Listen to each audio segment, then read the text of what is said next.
အားလုံးမင်္ဂလာပါမြန်မာစစ်ကောင်းဆောင်တွေကရိုဟင်ဂျာလူမျိုးကိုဘာလို့ညှင်းရတာလဲတခါရခိုင်လူမျိုးနဲ့ဒီဘင်္ဂလီလူမျိုးကိုဘာဖြစ်လို့မုန်းရတာလဲဆိုတော့ခေါင်းစဉ်ရဲ့အပိုင်းနှစ်ကိုဒီနေ့တင်ဆက်ပေးမှာဖြစ်ပါတယ်ကျွန်တော်ဗီဒီယိုပထမပိုင်းမှာပြောခဲ့တယ်လို့1984ခုကနေ1820နဲ့ဒီ၄ခုနှစ်ထိကဒီအာရကန်ဒေသကိုဒီဗမာဘယင်ကသိမ်းပိုက်ပြီးမှအုပ်ချုပ်ခဲ့ပါတယ်အဲ့ဒီမှာဒီ1984မှာဒီစစ်ဖြစ်တဲ့အခါကျတော့ကျွန်တော်တို့ဒီအာရကန်ဒီဘယင်နိုင်ငံတော်မှာရှိနေတဲ့ဒီ Arkanis Muslim နဲ့ Arkanis Buddhist ဒုမဟုတ် Arkanis Monk Arkan ဒေသမှာရှိတဲ့ Muslim တွေနဲ့ Arkan ဒေသမှာရှိတဲ့ဗုဒ္ဓဘာသာတွေကအကုန်လုံးတည်ဆုံးခဲ့ပါတယ် Muslim ရောဗုဒ္ဓဘာသာရောစုစုပေါင်းကဒီ2သိန်းခွဲလောက်ရှိမယ်လို့သမိုင်းသူတည်တွေကခန့်မှန်းပါတယ်အဲ့ဒီထက်က3သိန်းလောက်ကိုဒီကြုံဖြစ်ဖမ်းပြီးတော့ကျွန်တော်တို့ဒီမင်းကွန်းခေါင်းလောင်းနဲ့ဒီမိထီလာခင်တူဖို့အတွက်သူတို့ဒီအလုတ်လက်ခင်နဲ့ကြုံဖြစ်သူတို့ကအလုတ်လုပ်စေခဲ့တယ်တခါမြန်မာဒီနဲ့ယူရီးယားစစ်ဖြစ်တာက1985ကနေ1812ခုနှစ်ထိအဲ့ဒီစစ်ပွဲကာလအတွင်းမှာလေကျွန်တော်တို့ဒီမြန်မာပြည်ကစောစောကဒီအာကန်ဒေသကဖမ်းလာတဲ့ဒီရခိုင်လူမျိုးသူတို့စစ်သုံးပန်းဒီတနည်းအားဖြင့်စစ်သားတွေကိုသူတို့ကဒီအသုံးချခဲ့တယ်တော်တော်များများအဲ့မှာသူတို့ဆုံးသွားကြတယ်ဒီကြံတဲ့လူတွေကသူတို့ရဲ့မျိုးဆက်တွေပေါ့နော်ဟိုအဲ့ဒီကျွန်တော်တို့ဒီတနင်္သာရီတိုင်းဘိတ်နေပေါ့နော်တော့အရက်ခေါ်တော့ဘိတ်ပေါ့သူတို့ကိုဘိတ်သားလို့ခေါ်ပါတယ်အဲ့ဒီဘိတ်သားတွေကလည်းခုနကပြောတဲ့ဒီရခိုင်စစ်သားတွေရဲ့သူတို့ရဲ့ဒါမျိုးဆက်တွေဖြစ်ပါတယ်တခါအဲ့ဒီမှာသူတို့ကလည်းစသချင်းကတော့ဒီရခိုင်လူပြောပေမဲ့ဒီအနေကြာလာတဲ့ခါကျတော့နှစ်တွေကလည်းကျွန်တော်ရာစုနေနဲ့ခြေလာတဲ့ခါကျတော့အဲ့ရခိုင်စကားနဲ့ကျွန်တော်တို့အဲ့ဒီဒေသစကားနဲ့ရောပြီးမှကျွန်တော်တို့ဒီဘိတ်စကားဖြစ်သွားတာပါနော်အဲ့ဒီ base ကလည်းတချို့ဟာတွေကကျွန်တော်ရခိုင်စကားနဲ့စင်တူယူမှရှိတာလေရှိပါလေဆိုတော့ဒါကတော့ဒီဗမာပြည်ဖက်အချမ်းမှာနေတာများတော့သူတို့လည်းဒါ Burmese ဖြစ်တဲ့သဘောပါပဲတခါကျွန်တော်တို့ဒီမိချီလာကန်ကိုတူးတဲ့ခါမှာလေခုနကကျွန်တော်တို့ဒီဖမ်းလာတဲ့ဒီဗုဒ္ဓဘာသာဝင်ရခိုင်ဒီကျွန်တော်တို့ဒီစစ်သုံးပန်းတွေရောဒီမွတ်စလင်စစ်သုံးပန်းတွေရောရိုဟင်ဂျာတွေပေါ့နော်သူတို့ကိုလည်းအဲ့ဒီမှာမိထလကန်ကိုတူးခိုင်းနေဆိုတော့အဲ့ဒီကန်တူးတာကမြေတူးရတဲ့အတွက်ကြာလာတော့သူတို့ကိုအဲ့ဒီမှာမြေတူးမွတ်စလင်ဆိုပြီးမှအသိများပါတယ်တကယ်တမ်းကအဲ့ဒီမြေတူးမွတ်စလင်တွေကကျွန်တော်ရိုဟင်ဂျာတွေရဲ့မျိုးဆက်ပဲဖြစ်ပါတယ်ဆိုတော့ကျွန်တော်တို့ဒီပထမအင်္ဂလိပ်ဒီမြန်မာစစ်ပွဲဖြစ်တယ်1824ခုနှစ်ကနေ1826ခုအဲ့ဒီမှာကျွန်တော်တို့ဒီရန်ဒဘူစာချုပ်နဲ့ချုပ်ဆိုပြီးမှခုနကဒီပထမဒီအင်္ဂလိပ်မြန်မာစစ်ပွဲနောက်ပိုင်းသူတို့ကဒီရခိုင်ဒေသကိုပေးလိုက်ရတယ်တခါ1948ခုနှစ်ကြတော့မှ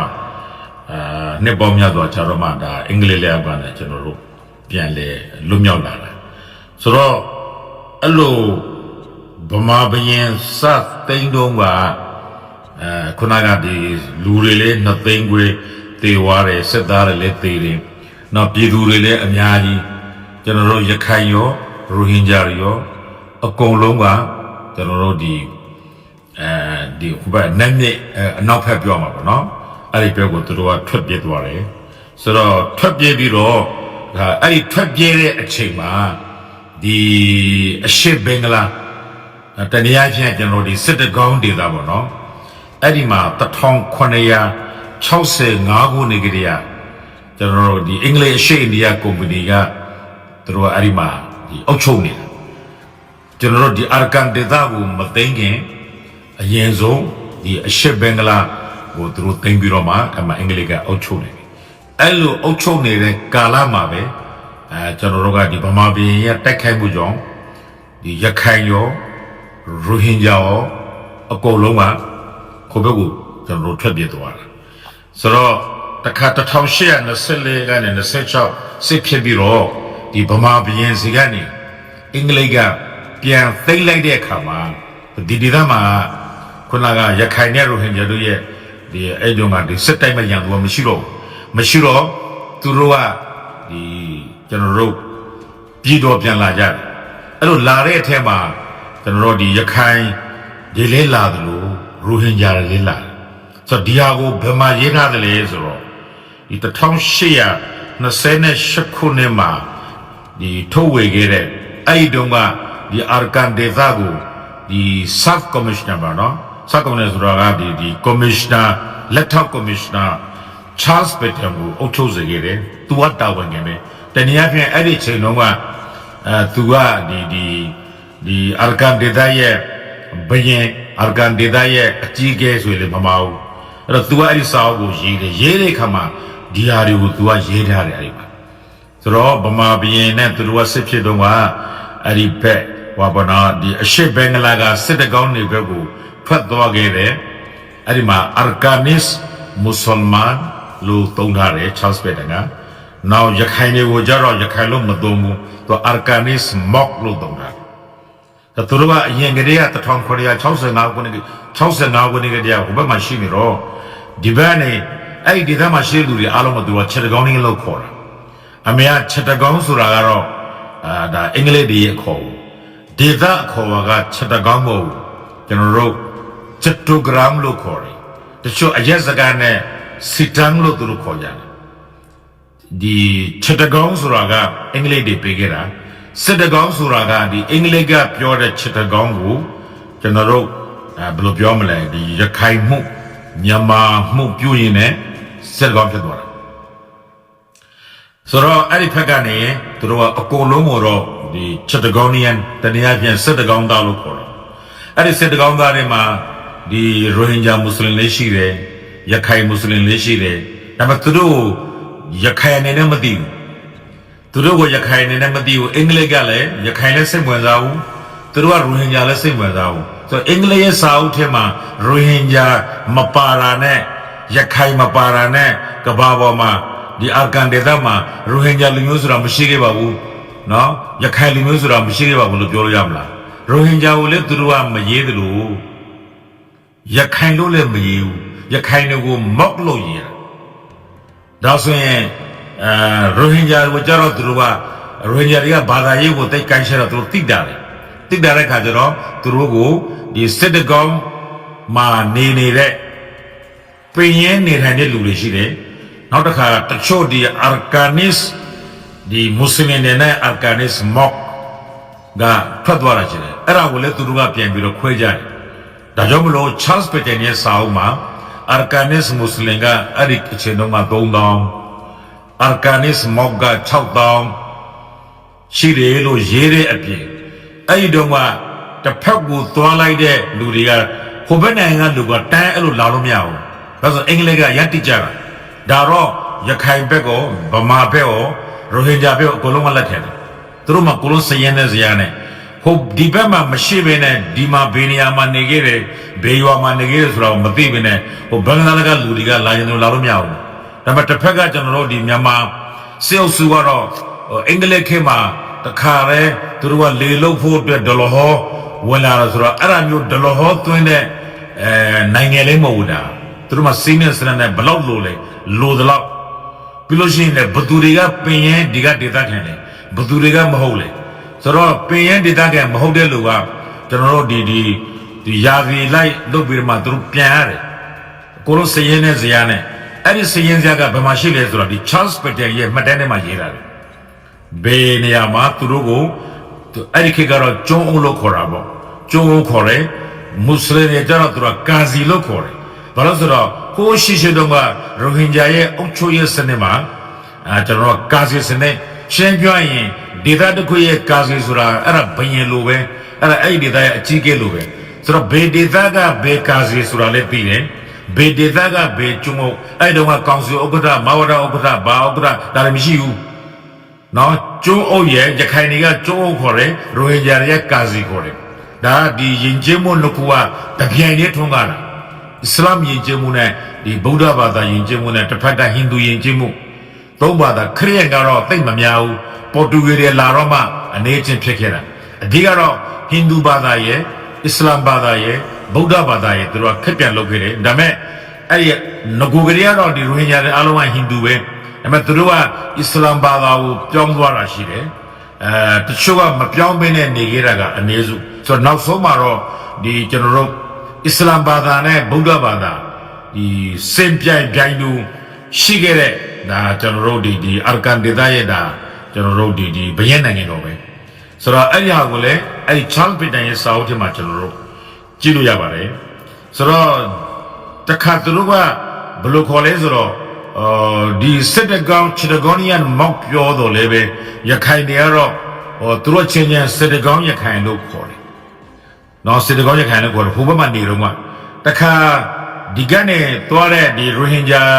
တွေရောဟိုဘက်ကဒေသခံဘင်္ဂါလီတွေရောအားလုံးကလည်းအစ္စလာမ်ဘာသာဖြစ်တော့ဒါကျွန်တော်တို့ဒီဗုဒ္ဓဘာသာဝင်တဲ့ရခိုင်နဲ့ဗမာတွေရဲ့ထုံးစံအတိုင်းဆိုအစ္စလာမ်ဘာသာဆိုတာနဲ့ဘယ်နိုင်ငံပဲဖြစ်ဖြစ်ဗုဒ္ဓဘာသာမဟုတ်တာနဲ့ဒီကလာလို့ခေါ်တဲ့အစင်လာရှိနေတော့အဲ့ဒါစစ်တကောင်းကလာလို့ခေါ်တယ်တချို့လဲစစ်တကောင်းရခိုင်ကျွန်တော်တို့ဒီအာကန်ဒေသမှာရှိတဲ့ခါကျတော့သူတို့ကစစ်တကောင်းဒါကြောင့်မလို့ကျွန်တော်တို့ဒီမြန်မာနိုင်ငံလွတ်လပ်ရပြီနောက်ပိုင်း144မျိုးထွန်းမှာရိုဟင်ဂျာပါတယ်ဆိုတာဒီဟာနဲ့အဲ့ဒီမှာအင်္ဂလိပ်ကတော့သူတို့ကရိုဟင်ဂျာလည်းမသုံးသလိုကျွန်တော်တို့ဒီရခိုင်လည်းမသုံးသူတို့မော့ပဲသုံးတာမော့ကရခိုင်ဖြစ်သွားတယ်နော်ကျွန်တော်တို့ရိုဟင်ဂျာကအရင်ကလည်းရိုဟင်ဂျာဟွာလည်းရိုဟင်ဂျာအဲ့ဒီရိုဟင်ဂျာကိုအင်္ဂလိပ်ကမသိလို့ဇိုရီမဟုတ်ခါအဲ့ဒီရိုဟင်ဂျာတွေကိုရခိုင်ဒေသအာကန်ဒေသမှာရှိတဲ့ရခိုင်အများစုကမသိတဲ့အတွက်အဲ့ဒီလူမျိုးမရှိရဘူးဆိုတာယုတ်တိရှိမရှိဆိုတာကိုကျွန်တော်တို့ဒါဥနှုတ်ရှိတဲ့လူတွေအားလုံးကဘယ်လိုပြောမလဲကျွန်တော်စဉ်းစားလို့ရတယ်တခုပါရှိတယ်ဆိုတော့ကျွန်တော်တို့ဒီလောကနေရာမှာဒီတမိုင်းဆိုတာကအောင်နိုင်သူရေးတာဆိုတော့ရိုဟင်ဂျာတွေကတော့အစကတည်းကရိုးသားသားနေတဲ့လူဆိုတော့သူတို့ကရှင်းပြရင်ဒါဒီရိုဟင်ဂျာတွေကဟိုကျွန်တော်ဝေသားလေးတရားဝင်တဲ့ခက်ကဒီဟိန္ဒူဘာသာနဲ့ရှိခဲ့တဲ့လူမျိုးတွေသူတို့ကဘယ်သူမှမကျူးကျော်ဘူးစစ်လည်းမဖြစ်ဘူးဒါပေမဲ့တစ်ဖက်ကဒီအင်ဒိုအာရီယန်နဲ့ဘုဘကတိဘက်ကလာပြီးမှလာတယ်အင်ဒိုအာရီယန်ဘက်ကလည်းလာတယ်တချို့တိဘက်ကလည်းလာတယ်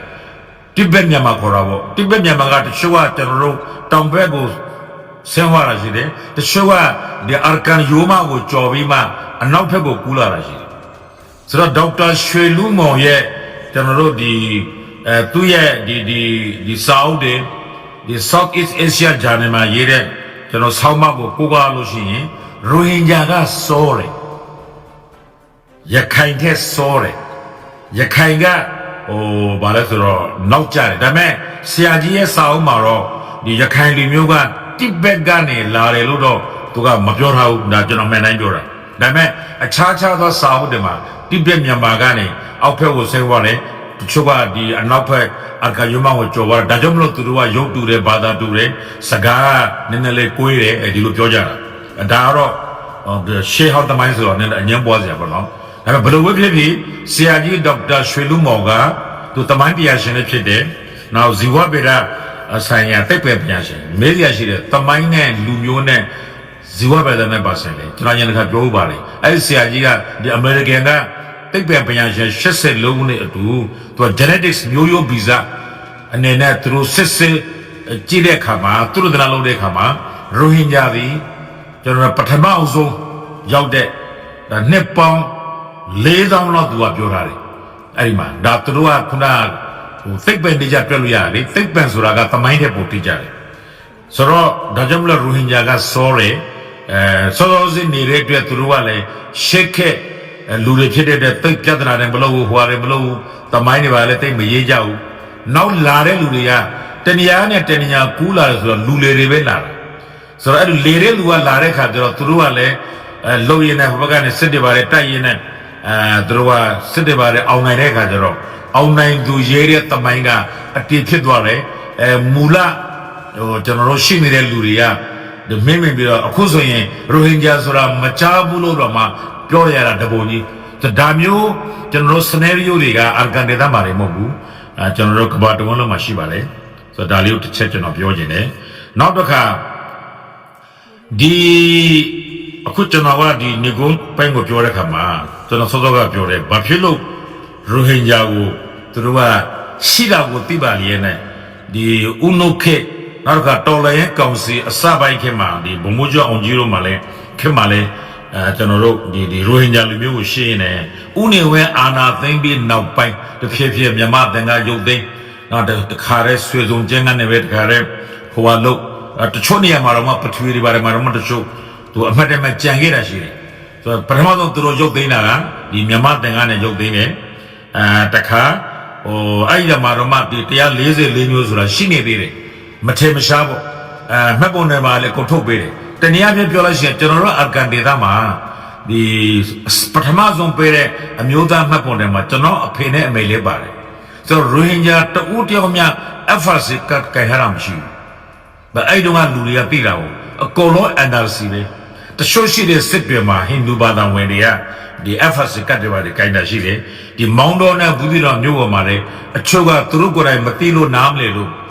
ကျွန်တော်တို့ကကျမတို့ကအိန္ဒိယဘက်ကနေလာတယ်ပြောလို့သူတို့က FRC ပြောပါတကယ်တည်းကမောင်းတော်ဘူးသီတော်မှာရှိနေတဲ့ဟိန္ဒူတွေကလည်းသူတို့ကလည်းဟိုးဝေသာလီတရားဝတီခေတ်ကရှိနေတဲ့မျိုးဆက်တွေသူတို့လည်းလူနေတယ်တခါနှစ်ပေါင်းရာစုနှစ်ပေါင်းများစွာကြာတဲ့ခါကျတော့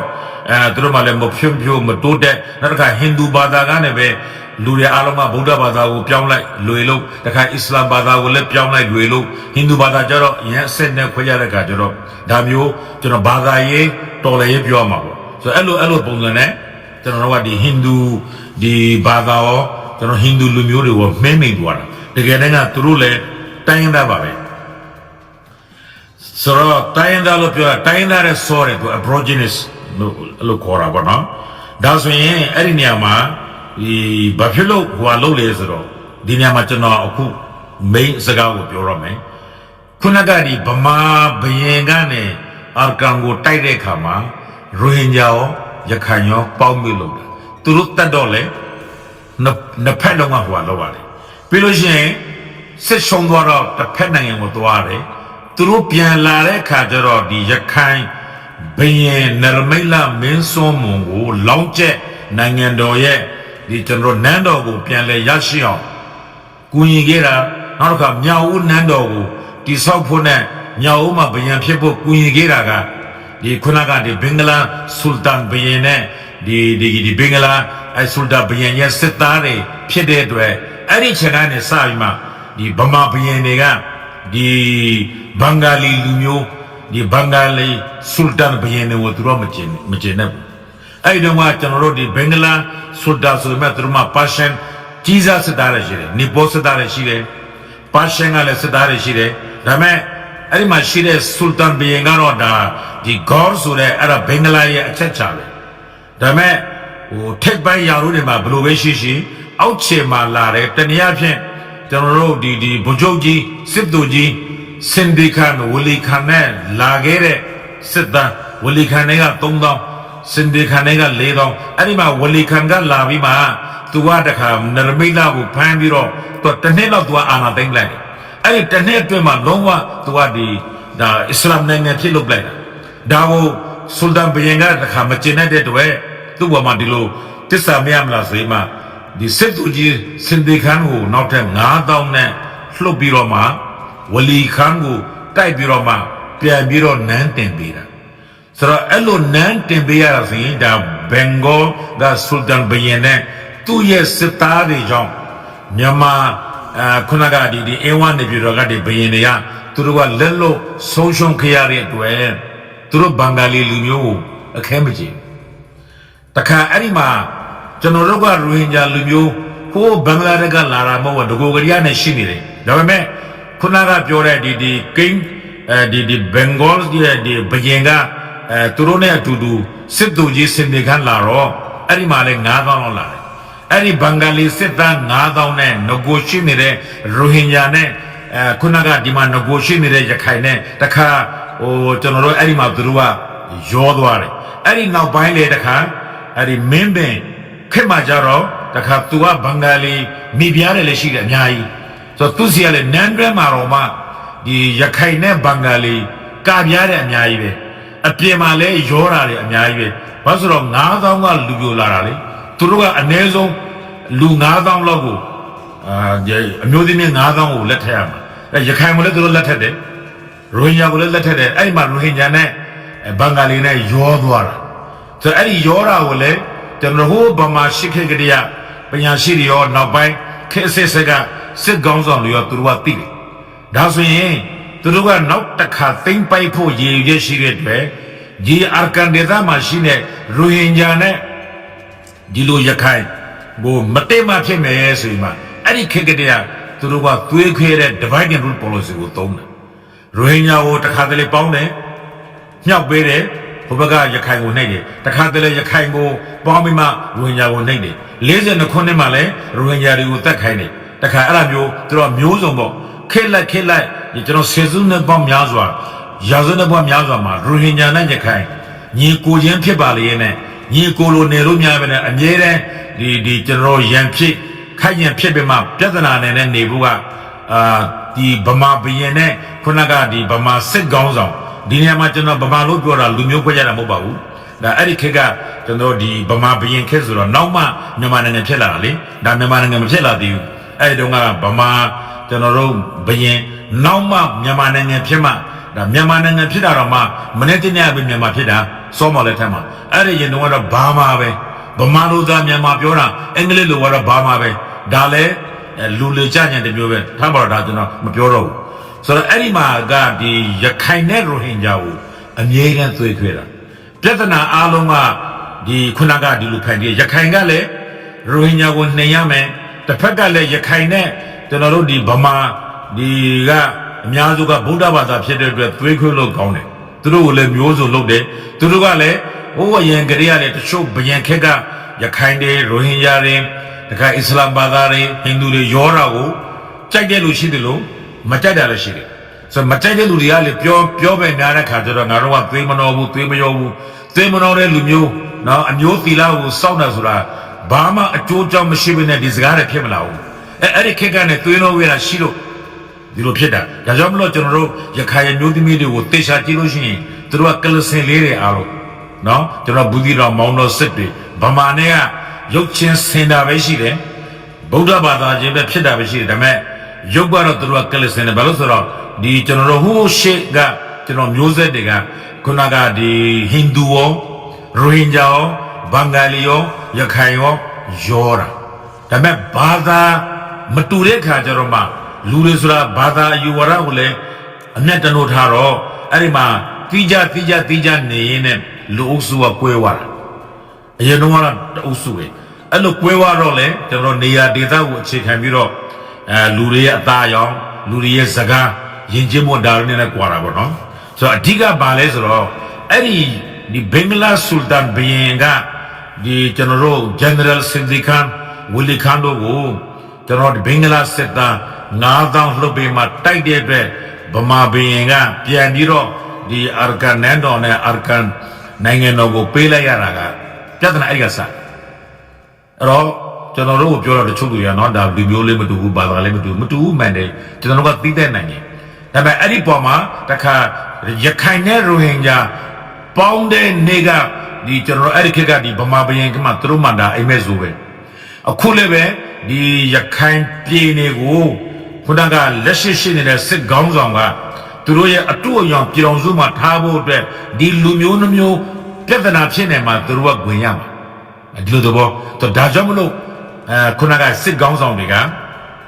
General Rohingya, Mashibu Pioro, Yakandia, take time. How they Rohingya Mashibu, Daga Yakai, Bienangeno. Arkangane, Arkangule Turua, Tailadia. The car, Ayanoa Durumapio, Yakandine, Purua, take Bima, Piora, General Rohingya, Nagan Maria Kangweda. The tongue Koya Ponasang Namatine. ရခိုင်ပြည်နယ်ပေးလိုက်တော့ရိုဟင်ဂျာကကန့်ကွက်တာရခိုင်ကောင်းတော်တွေကလည်းစိတ်ဆိုးသေးတယ်အမှန်ကအဲ့ဒီအာကန်ကိုဖြတ်နေဖြတ်ပလိုက်အဲ့ဒီအရင်တော့ကကျွန်တော်တို့ဒီအာကန်လို့ပဲခေါ်တယ်ကျွန်တော်တို့မြေရိုးဖလားမိသားစုထဲမှာကျွန်တော်တို့ရိုဟင်ဂျာစကားနဲ့ပြောရင်ဘယ်တော့မှရခိုင်ပြည်နယ်မပြောဘူးအာကန်ပဲပြောတာအာကန်နီအင်္ဂလိပ်ကတော့အာကန်နစ်ပေါ့အဲ့ဒါကိုရိုဟင်ဂျာမှုပြုလိုက်တာအာကန်နီကိုနစ်တီပါတယ်မလားတော့ရိုဟင်ဂျာလို့အာကန်နီခေါ်တယ်အင်္ဂလိပ်ကအာကန်နစ်ခေါ်တယ်အဲ့ဒီအာကန်ထဲမှာရှိနေတဲ့မွတ်စလင်တွေကကျွန်တော်တို့ရှေးကတည်းကရိုဟင်ဂျာအဲ့ဒီရိုဟင်ဂျာနဲ့နောက်တစ်ခါဒီ general စင်တင်ခါနဲ့ဟိုဒီ1800ကျွန်တော်1900အဲ့ဒီ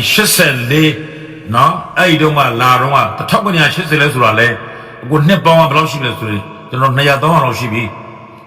အဲ့ဒီမှာလည်းသူတို့ကတော့ရောတာရှိမှာပေါ့ဒါကြောင့်မလို့ရခိုင်ရောရိုဟင်ဂျာရောကျွန်တော်စစ်တကောင်းဒေသကလူနဲ့တူတာရခိုင်တွေမှာအများကြီးပဲကျွန်တော်စစ်တကောင်းကဒီစကားတွေသူတို့တက်တယ်တခါချက်မဆိုတာရှိတဲ့ဒိုင်းနဲ့သူတို့လည်းစကားတက်တယ်ကျွန်တော်တို့နဲ့ချက်မနဲ့တွေ့လို့ရှိရင်ရိုဟင်ဂျာနဲ့အတူတူပဲရခိုင်တော်မှာချက်မစကားကိုနားမလည်ဘူးသူတို့ကရိုဟင်ဂျာစကားပြောတာနည်းနည်းတော့ကွဲတာပေါ့သူတို့ကဗုဒ္ဓဘာသာအုပ်စုဆိုတော့မြန်မာပြည်မှာလည်းတီးချမ်းနော်ဈေးပါလာတဲ့ရိုဟင်ဂျာရွာနဲ့သူရွာဝန်တရွာထက်ဒီလိုပဲဆက်ဆံကြတာဘင်္ဂလားဒေ့ရှ်မှာလည်းသူတို့ကတောင်ပေါ်မှာနေတာဒါကြောင့်မလို့နေရာဒေသကွာတဲ့အပေါ်မှာပဲအတန်ခွေးတာဒီချက်မဆိုတဲ့ဒိုင်းနဲ့ရိုဟင်ဂျာတွေ့ရင်ဘာပြဿနာမရှိဘူးရှမ်းနဲ့ကျွန်တော်ယိုးဒယားထဲမှာပို့ပြီးမှသူတို့ကနေဆက်တယ်ဆိုတော့ဒီဟာဒီအဓိကကျွန်တော်တို့ကဒီရိုဟင်ဂျာကိုညင်းရတဲ့ရည်ရွယ်ချက်ကအဲ့ဒီကနေစလိုက်အဲ့ဒီကနေစလိုက်တဲ့ပြဿနာကဒီဗမာဘရင်ခက်ကအဲ့ဒီဟာတွေကိုခုနကဒီစစ်ကောင်းဆောင်တွေကနေအမွေရခဲ့တာတခါတလေကျတော့ရိုဟင်ဂျာဝတ်သားပေးလိုက်တခါတလေကျတော့ရခိုင်ဝတ်သားပေးလိုက်နောက်ဆုံး2010မှာသူကရိုဟင်ဂျာကိုနည်းနည်းလေးအသားပေးလိုက်တော့ကျွန်တော်တို့ညီကိုတွေတော့နော်ဒီရခိုင်တွေကမခံနိုင်ဘူးအဲ့ဒါက2010ပြဿနာတွေတခါ16 19မှာလဲစစ်တပ်ကိုခေါ်ပြီးမှတက်ခိုင်းနေဟာတွေဒါတွေဖြစ်လာတာဆိုတော့အဲ့ဒီကတည်းကနေ2010ကနေကျွန်တော်ရခဲ့တဲ့အခွင့်အရေးဟိုပါပေါ့နော်ဒီဘုကဒီဘိုးအစိုးရအနေနဲ့လူမျိုးကအဲ့နောက်ပိုင်းကတဖြည်းဖြည်းဆွတ်ရွတ်သွားပြီးမှနောက်ဆုံး genocide အထီကိုရောက်သွားတာအားလုံးကြောက်ဦးမှာပါ2024ကျွန်တော်တို့ဘူးသီးတောင်မှာဒီစစ်တပ်နဲ့ဒီအာကန်နာမြဖြစ်တော့ကဒီစစ်တပ်ကရိုဟင်ဂျာတွေကိုတက်ထဲမှာသွင်းတယ်သွင်းပြီးတော့မှဘူးသီးတောင်ကျွန်တော်တို့ဒီမြို့မဈေးရှိမှာရခိုင်လူမျိုးတွေကရိုဟင်ဂျာကို genocide လုပ်ပါတယ်ဆိုရင်မှဆန္ဒပြခိုင်းတယ်စာပေတဲ့ထောင်ပြီးတော့မသိနားမလဲတဲ့လူငယ်တွေအခု ICJ မှာကြတော့ငြိမ်နေရောနော်ငြိမ်နေရောဆိုတော့ဟိုကတမဲရခိုင်နဲ့ရိုဟင်ဂျာကိုပြဿနာဖြစ်အောင်ဖန်တီးခဲ့တာနောက်တစ်ခုကဒီနေရာမှာကျွန်တော်ပြောဖို့ခုနဥက္ကိုလိုင်းလေဟိုဂျီနီဟွာလေဒီ The Hague မှာပြောခဲ့တာပေါ့နော်ဘင်္ဂလားဒေ့ရှ်ကလည်းဒါကိုသွားထောက်တယ်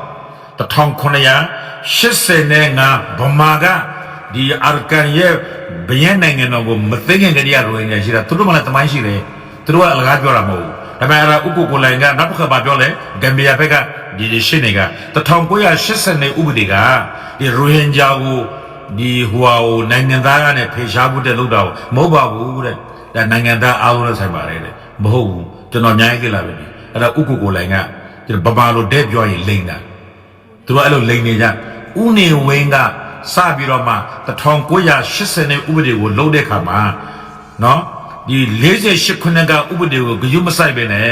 ဒီ1824ကျွန်တော်တို့အင်္ဂလိပ်ဒီမြန်မာပထမစစ်ပွဲမှာလုပ်ခဲ့တဲ့အခါကျတော့အဲ့ဒီမတိုင်ခင်ရှိတဲ့လူတွေကတိုင်းရင်းသားအဲ့ဒီနောက်ပိုင်းလာတဲ့လူကတိုင်းရင်းသားမဟုတ်ဘူးရိုဟင်ဂျာတဲ့အားလုံးကိုကျွန်တော်တို့ကတယောက်မကျန်အင်္ဂလိပ်ခေတ်မှာပဲလာတယ်ပြောတယ်နော်ဆိုတော့ရခိုင်တွေကအင်္ဂလိပ်ခေတ်မှာပဲလာမနေ့တညပဲလာသူတို့ကတိုင်းရင်းသားရိုဟင်ဂျာကရှေးပဝေတရီကနေဂရိယနဲ့နေတာတိုင်းရင်းသားမဟုတ်ဘူးအဲ့ဒါလေတချို့ရခိုင်အစိုးရနိုင်ငံရေးသမားတွေကကြိုက်တော့အဲ့ဒီဘက်ကိုဖလိုလိုက်သွားအမှန်ကကျွန်တော်တို့ဒီနေဆက်ကစစ်တကောင်းနဲ့ကျွန်တော်တို့စစ်တွေအင်ဝန်းနဲ့ချမ်းပြင်နော်ဒီနတ်မြက်ဆိုတာအခုမှကျေဝါတာအရင်တော့မစင်တစ်တစ်လေးအဲ့ဒီမြက်ကကူးလို့ရအခုတော့မှနတ်မြက်ရဲ့ကျွန်တော်တို့မြောက်ဖက်ပိုင်းမှာကျွန်တော်တို့ကခြေတလန်းစာပဲရှိတယ်ဒီအောက်ဖက်ကိုရောက်တော့မှဒီဘင်္ဂလားပင်လေအဝါကိုရောက်တော့မှနည်းနည်းကျေဝါတာဆိုတော့ဟိုးရှိကစင်ပိုတော်မှသူကကျင်းနေတယ် toalo lalo yare so ai don't want itကျွန်တော်တို့ကဟိုဘက်ကနဲ့လူတွေဒီဘက်ကိုလာဖို့ဟိုခြေထောက်ပါဦးလားအင်္ဂလိပ်ကဒီအာကန်ကိုသိမ့်မှပဲလာသလားဒီလူတွေကလူဆိုတော့သွားမှာပဲရခိုင်လူမျိုးတွေကတစ်ဘက်ကတော့မှဒီကိုလာသေးတာပဲရခိုင်လူမျိုးတွေကဟိုဘက်ကနေတော့သူတို့ရဲ့ရာဇဝင်ရဆိုလို့ရှိရင်ဟိုဘက်ကဒီအာရီယန်ဒေသကနောက်တစ်ခုပါလဲဒီမကဒဒေသကတော့မှဒီကိုလာသေးတာပဲနော်ရိုဟင်ဂျာကနတ်မြတ်ဟိုဘက်ကနေအနောက်ဘက်ကနေအရှေ့ဘက်ကိုလာလို့မရဘူးရိုဟင်ဂျာကတော့လုံးဝအရှေ့ဘက်မှာမရှိဘူးနော်ဟိုဒေါက်တာအမျိုးပြောသလိုအဲ့ဒီမှာတယောက်မှတဲ့ဘင်္ဂါလီတွေမရှိလို့ရဲစခန်းတော့ဖွင့်လို့မရဘူးတဲ့ဒါတွေကဟိုအမုန်းစိတ်နဲ့ဖြစ်လာတဲ့ပုံမြင်တွေ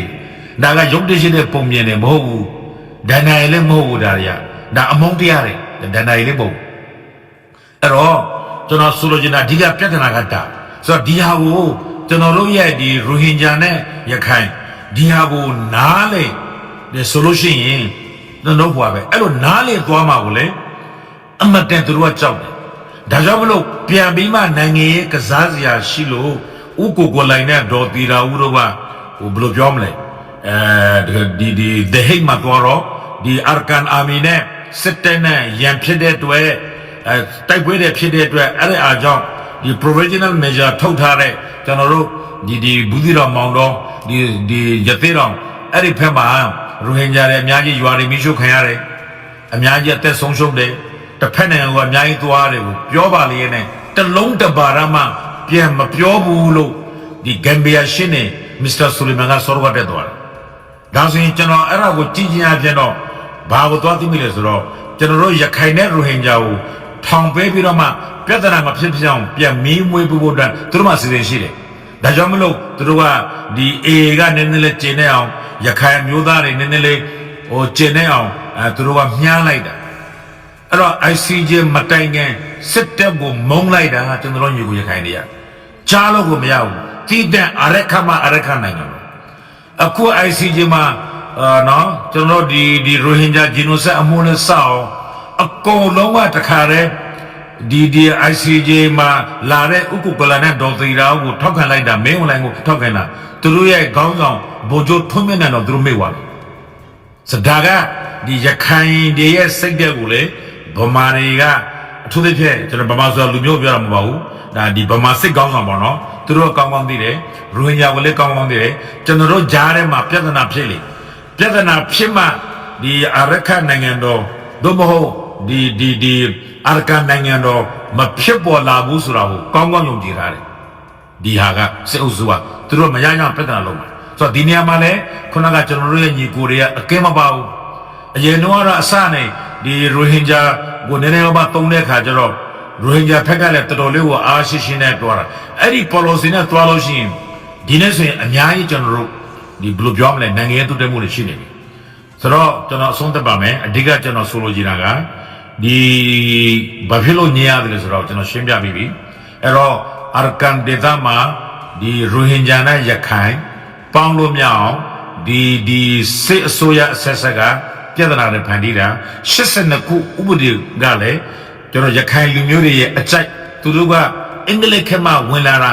အရင်ကတည်းကနဲ့မရှိဘူးဆိုပြီးမှသူတို့ကဇွတ်ငင်းနေတာအဲ့ဒါဆိုရင်ဦးနုတို့ကျွန်တော်တို့ဘုံမကျော်အောင်ကြီးတို့အဲ့တုန်းကသူတို့လည်းအဲ့တုန်းကနိုင်ငံကောင်းဆောင်ပဲဟိုဟာတွေဒီဟာတွေမဲတွေဘာတွေဝက်ကဲဆိုတာအဲ့ဒါတက်အကြောင်းမရှိအကြောင်းရှာတာဆိုတော့ main reason ကတော့ဒါပါပဲအဲ့ဒါကြောင့်မလို့ကျွန်တော်အဆုံးသတ်ပါမယ်နားထောင်ပေးတဲ့ကျွန်တော်တို့လူတွေအားလုံးကိုကျေးဇူးတင်ပါတယ်နောက်ဆုံးတစ်ခုဒီနေရာမှာကျွန်တော်ပြောမှာတချို့ပြောနေတယ်ဒီဘက်မှာရိုဟင်ဂျာရှိပြီးတော့တဲ့အခြားတစ်ဖက်မှာဘာဖြစ်လို့ရိုဟင်ဂျာမရှိရလဲလို့နော်ဒီ ICJ genocide ကြားနာပွဲနဲ့အရင်တော်တော်လေးကိုနော်ဒါတွေဒီခစ်စားလာတယ်ကောင်းပြီဆိုတော့အဲ့ဒီဟာကိုကျွန်တော်ကဒီမရှင်းခင်နောက်တစ်ခါကျွန်တော်တို့ဒီလူတွေအားလုံးကမိတ်နေတဲ့နောက်ဒီ135မျိုးမှလည်းပါတယ်ပြောတဲ့ရခိုင်အုပ်စု9မျိုးထဲမှာလည်းပါတယ်မရမာဂရီဆိုတာရှိတယ်အဲ့ဒီမရမာဂရီကဘာဖြစ်လို့ဘင်္ဂလားဒေ့ရှ်မှာမရှိရတာလဲဒါကိုဘယ်သူမှမေးမမေးဘူးပြောလည်းပြောကမန်ကတော့ပြောတယ်နော်ကမန်ကတော့ကမန်ကလည်းပြောမယ်ဆိုရင်ကမန်ကဘာဖြစ်လို့ဘင်္ဂလားဒေ့ရှ်မှာမရှိရလဲမမေးဘူးရိုဟင်ဂျာကိုပဲတစ်ချိန်လုံးသူတို့ကအချွန်နဲ့မနေတာ ပြီးရင်လူတွေတော်တော်များများမသိတာကဒီမာရမာဂရီလို့ခေါ်တယ်သူတို့ကဘာသာဗုဒ္ဓဘာသာသူတို့လည်းဟိုဘက်နိုင်ငံမှာမာရမာဂရီမရှိဘူးဆိုတော့ဘာနဲ့နဲ့ရှိတာလဲနော်လူတွေတော့ရှိတယ်ဘာနဲ့နဲ့ရှိတာလဲရိုဟင်ဂျာလည်းဒီဘက်မှာလည်းရှိတယ်ဟိုဘက်မှာလည်းရှိရတယ်ဆိုတော့ဘာနဲ့နဲ့ရှိတာလဲအဲ့ဒါကဘင်္ဂလားဒေ့ရှ်နိုင်ငံရဲ့စနစ်ဘင်္ဂလားနိုင်ငံရဲ့ဥပဒေဘင်္ဂလားနိုင်ငံရဲ့တောင်တန်းဒေသဆိုင်ရာသူတို့ရဲ့စာချုပ်ဒီဟာတွေကိုရှင်းပြမှသာနားလည်မှာဖြစ်တဲ့အတွက်နောက်ကျွန်တော်အစဉ်ပြေတဲ့အခါမှာဒီမာရမာဂရီဆိုတဲ့လူမျိုးကဘာဖြစ်လို့ဘင်္ဂလားဒေ့ရှ်ဘက်မှာမရှိရတာလဲရိုဟင်ဂျာကဘာဖြစ်လို့မရှိရတာလဲရိုဟင်ဂျာကဟိုဘက်မှာမရှိလိုက်တာနဲ့တခါဒီရိုဟင်ဂျာကဒီအာကန်ဒေသမှာမရှိရပြီမှသူတို့ကတခါတည်းအောင်ဖွားဆိုရင်မှမိုးပေါ်ကိုပြန်သွားကြမလို့စဒါတွေကမလိုမုံတိစိတ်နဲ့ဖြစ်ပေါ်လာတဲ့မိကွန်းတွေအဲ့ဒါကိုလည်းကျွန်တော်ကဒီဒသနာကြကြနော်ကျွန်တော်တို့ကယုတ်တိပြီးရှိနဲ့တမိုင်းကြောင်းကိုကျွန်တော်တို့ကဒီတမိုင်းနောက်ခက်တမိုင်းအကြောင်းအရာနဲ့ကျွန်တော်တေချာကိုရှင်းပြဖို့စီစဉ်ရှိပါတယ်စောင့်မျှော်နားဆင်ဖို့အတွက်လည်းပြည့်တဲ့ခံပါတယ်လောလောဆယ်ဒီနေ့တင်ပြချက်ကိုကျွန်တော်နေကုန်းချွတ်ပါတယ်နားထောင်ပေးတဲ့လူတွေအားလုံးကိုကျေးဇူးအများကြီးတင်ပါတယ်